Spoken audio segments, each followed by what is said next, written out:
Okay, going to getting ready for our bye week. I'm not going to talk a whole lot about Baylor. I know that's probably all you guys want to talk about is the Baylor game, not anything that happened last weekend. So, but going with where I give you our schedule as far as where we're at. We came back, got in late as everybody did on Saturday, and then still had contemplated giving them a few days off, but obviously that didn't happen. We came in, had a normal Sunday.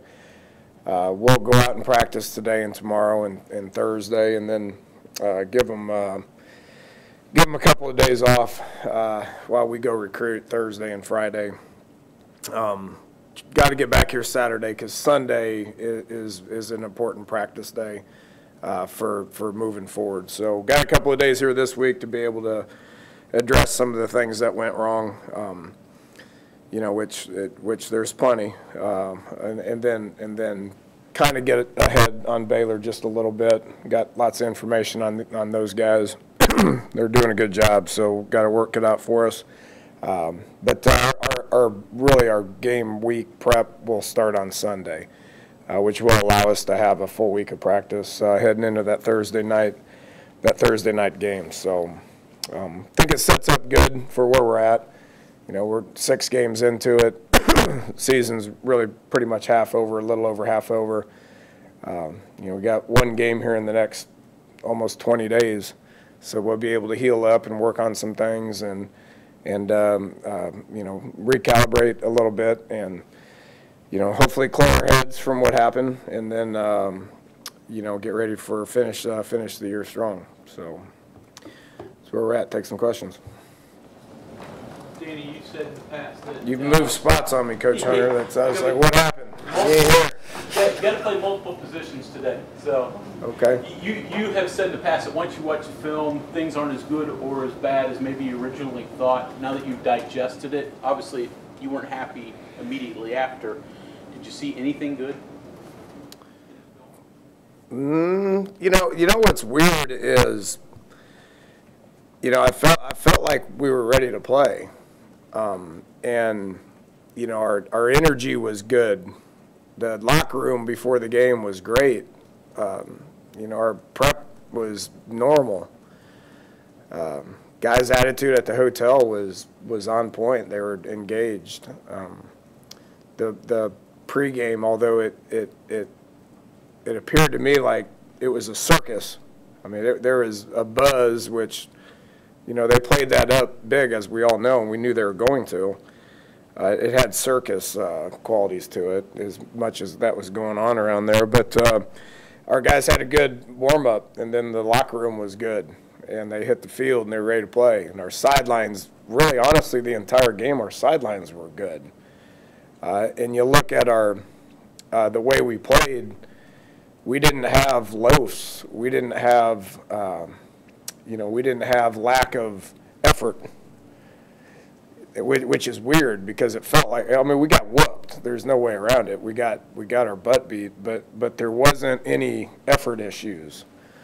So that's a positive. But other than that, that's it. It comes down to good old-fashioned blocking and tackling. And here's where I assume responsibility for it is they blocked and tackled better than we did. But there's been plenty of times where we get whipped and I'm just like, guys, you didn't play hard. You didn't play with effort. You didn't respect the game. You didn't prepare the right way. There's been lots of those situations. That wasn't it. We simply couldn't sustain blocks. We couldn't get off coverage. Defensively, we were stuck on blocks and we missed a lot of tackles. That's a good old-fashioned butt kicking when it comes to blocking and tackling, and that's head coach responsibility. Got to do a better job.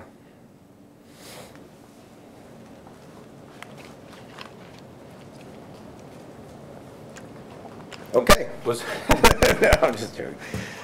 Was there one area that stood out the most looking at the film, or was it just a multi? Yeah, pretty much just said it. I mean, it's just, you got to block and you got to tackle. I don't know how else to say it. They did a much better job of preparing their guys for being able to block and sustain blocks. I mean, it's frustrating as a coach when you have things blocked up and guys are just getting off blocks and making tackles. You know, and it's normal for defensively. I mean, those guys are good offensive coaches too, so they're going to have things blocked up and ID'd right, and then we can't get off blocks. You know, there's going to be times where they got things fitted up right, and I mean, David Long is awesome of a player as he is. I mean, he bails us out because he's blocked a lot and he gets off blocks and makes plays. So, you know, there's always things that from a scheme perspective, I wish we could have done this different or would have done this different. We got to do a better job of some in-game adjustments at times. I think for the most part we generally do that. You know, I think our half times are generally pretty good, and we make some adjustments. And we made a few, but when you got things blocked up and they're getting off blocks making plays, then that poses a little bit of a problem. After watching tape, everything well played. Well, I mean, it's part of welcome to you know, Power 5 quarterback spot getting lots of national attention. I mean, you're gonna, you know, the finger is gonna get pointed at him. It's gonna get pointed at the play caller, and it's gonna get pointed at me. I mean, that's just the way things are, and that's the way things have always been, and the way things are gonna continue to be. You know, we watched the 42 plays, and he did not play great. There was a lot of times there wasn't anything he could do. You know, there is. You know, from a run game perspective, we did the right stuff. We had numbers. We just, you know, there's times where they got off blocks and made plays for 0-yard gain. You know, so that was fine. Then we kind of got behind. We had to start throwing the ball. They would rush 3 or 4, and he would get flushed out of the pocket quicker than I'd like, which he flushed out of the pocket. We knew that was going to happen. They had dropped 7 and 8 people in coverage a lot, so there wasn't guys to throw to initially, and we knew that. That's how we beat him last year, is he was flushed out of the pocket, and he sat there, and he kept his eyes downfield and made a couple of plays downfield that allowed us to be able to win the game. The defenders got to him a lot quicker than what they did last year, which made him have to make decisions quick, and then there's nobody to throw the ball to. So what do you want him to do? Well, I'd like for him to throw the ball away and prevent 13-yard sacks. He got frustrated because there wasn't anybody to throw to, and he missed a couple of reads. And you know, you're one of the top quarterbacks in the country. There's throws that I think you can make even when guys are covered. So he's got to trust his ability and continue to trigger those throws and not worry about some bad things that could potentially happen. He will improve, but I need O-linemen to improve. I need our run game to improve, and I need receivers to get off coverage and get open, and that will improve as well. You mentioned blocking and tackling. Obviously, is it kind of back to the basics this week, or are there specific adjustments you made? Yeah, we'll do. Yeah, that to me is more of a mindset than it is technique. We've been practicing that stuff around here year-round. You know, and you look back at the previous games defensively, and we've done a great job of tackling. You look back at the previous games, and we've won big games. You know, we've won against quality opponents. You know, college football, it's hard to win, and you got to be ready to go every single week. We've been pretty good at that around here, so let's not forget that. You're not going to see panic out of me or our program. You're not going to see panic out of our players or, in particular, our senior leaders. This is going to motivate us more than it's going to discourage us. I can guarantee you that. So we will, get back to the basics and go out and practice hard for a couple of days. And part of that's blocking and tackling. Part of it's just timing with running routes and throwing balls and catching balls and kicking and catching and all that good stuff. We're pretty anxious to get out there for the next 2 days and practice this great game. Danny, your critique of Will, it kind of sounds similar to what he was saying about himself after the Kansas game. He forced things too many times, and you're saying maybe he didn't pull the trigger. Are those related at all? It could be, but he can't play like that. It could be, but I think the situation was more problematic than what was going on in his head. You know, our receivers could not get open. And now why? I mean, I don't know. They could get open the previous 5 games. I give Iowa State credit. They played absolutely lights out. They played really, really, really good. I'm talking especially defensively. I mean, they played really, really, really good. And I got a lot of respect for Coach Haycock and have watched him for 3 years there, and he's building a really good defense. They played lights out. And so, you know, we gotta play lights out in order to be able to combat that, and we didn't. So, you know, but yeah, I mean, Will's got to trust what's going on. He's got to trust the O-line to do their job, and he's got to sit back there in the pocket, and he's got to keep his eyes where we want him to keep his eyes and throw the balls that we want him to throw and have confidence in being able to do it. And he will do that moving forward. How does it happen, Dan, that all things go bad at once? I mean, you know, even when you think of, you know, your receivers, you've had receivers, you have a lot of options on the receivers, yet none of them were getting open. How does that? Yeah, I don't know, Bob. I chalk it up to this great game of college football. It didn't just happen to us last week. It happens every week. It's happened. Iowa State's done a good job of doing it here over the last couple of years. We've done it here. We did it to them last year. We did it to Baylor a couple of years ago when they were top 5, came here and couldn't get anything going. And they were pretty good on offense. It happens in college football. You know, and you gotta take your butt whipping when you get it, and you gotta use it as motivation to recalibrate and work harder and get out there and make sure it doesn't happen again. That's where we're currently at. I guess it was our turn. Dana, you referenced blocking several times today. What's your evaluation of your offensive line? They're not the only ones that block, Coach, right? We need our receivers to do a much better job of blocking on the perimeter. That's one of the things I will focus on at practice today. But yeah, okay, you know, just okay. They've had their good moments and their bad moments. We were ID'd much better. You know, some issues against Kansas were some ID issues, some missed points, some effort issues at times. You know, we were better in that regard. Now we didn't finish blocks. You know, we were blocking the right people, and you know, we got to do a little bit better with finishing those blocks. Other than that, it's really the same thing. I mean, O-line, receivers, running backs. You know, Will got sacked on one of them because Kennedy didn't finish a block. You know, he fits up on a linebacker. He's got to sustain that block longer than 0.2 seconds, and so that's an offensive across the board issue that we will focus on this week. You're at the point of no return with Isaiah Hardy. What do you Yeah, think of that? I mean, he's a starting lineman for us right now. We don't redshirt starting linemen. You know, Joe Brown was available, but he's pretty new to the program, and when he's not practicing at a high rate, we're not going to play him.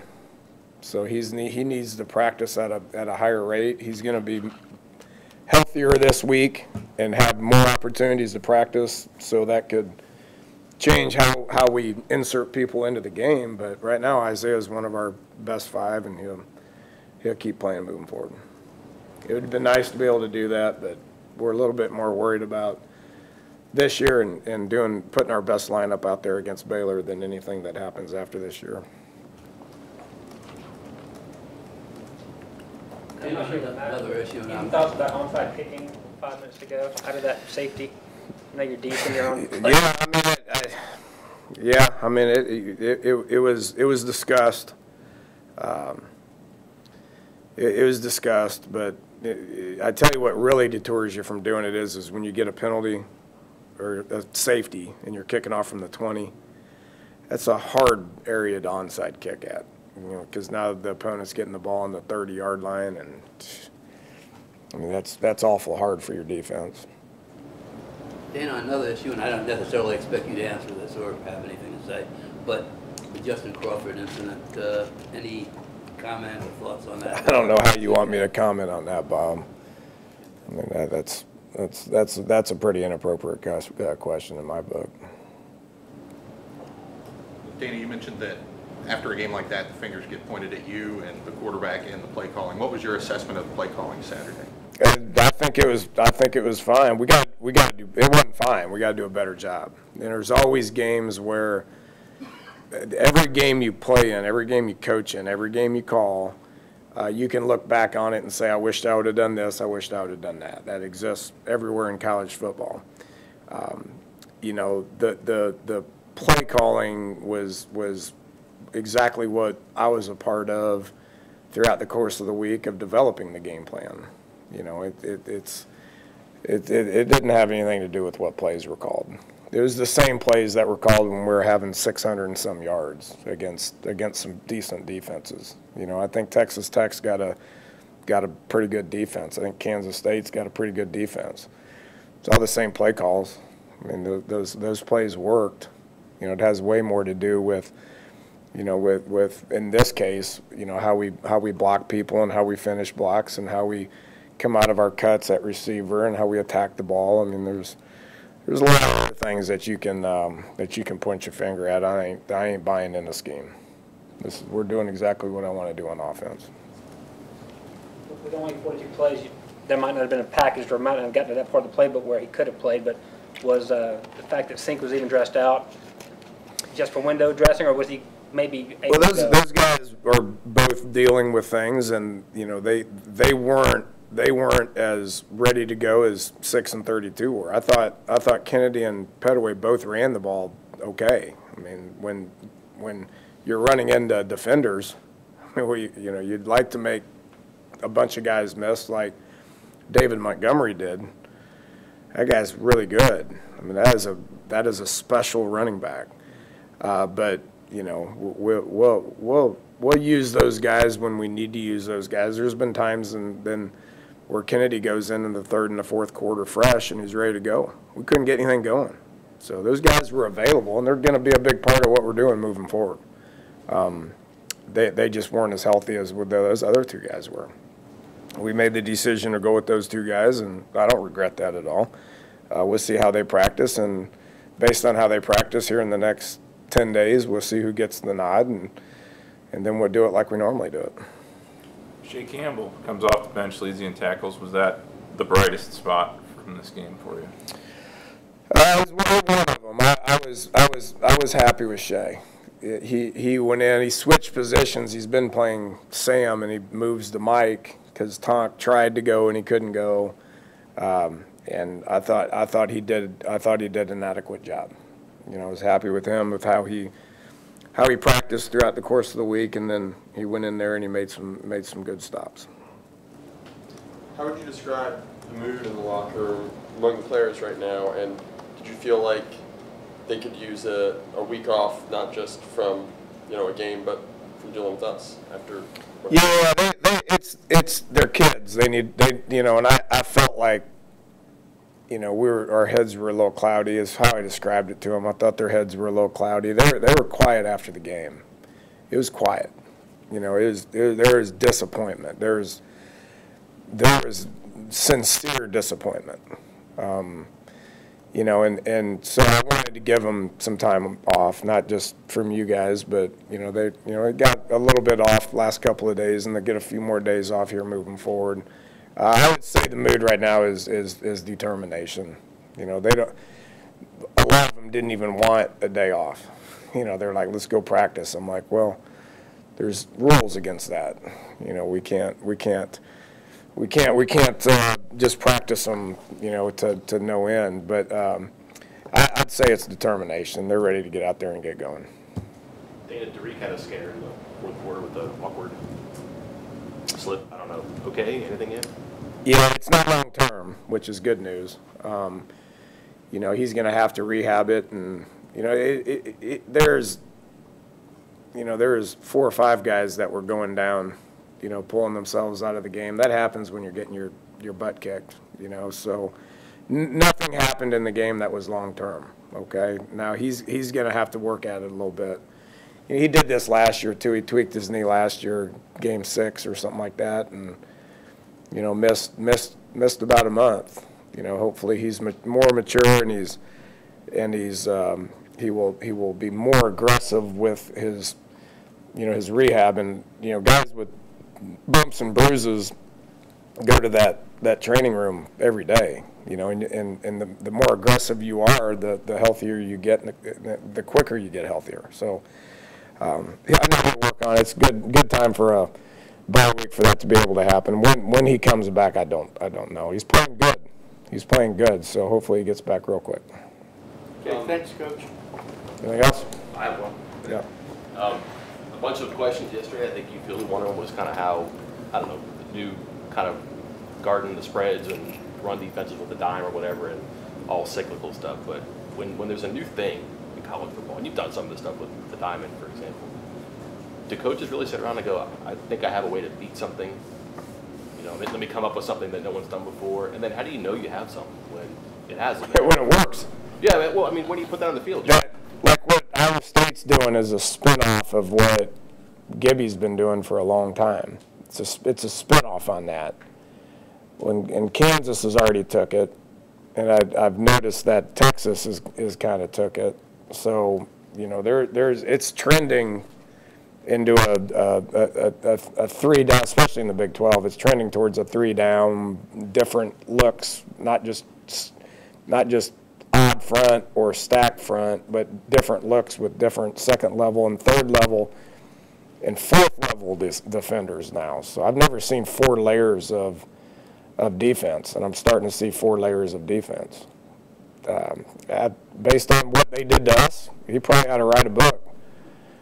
So that's gaining momentum, and so now offenses have got to figure out what they're going to do about it. So I'm going to go watch some film, figure out what the hell I'm going to do about it.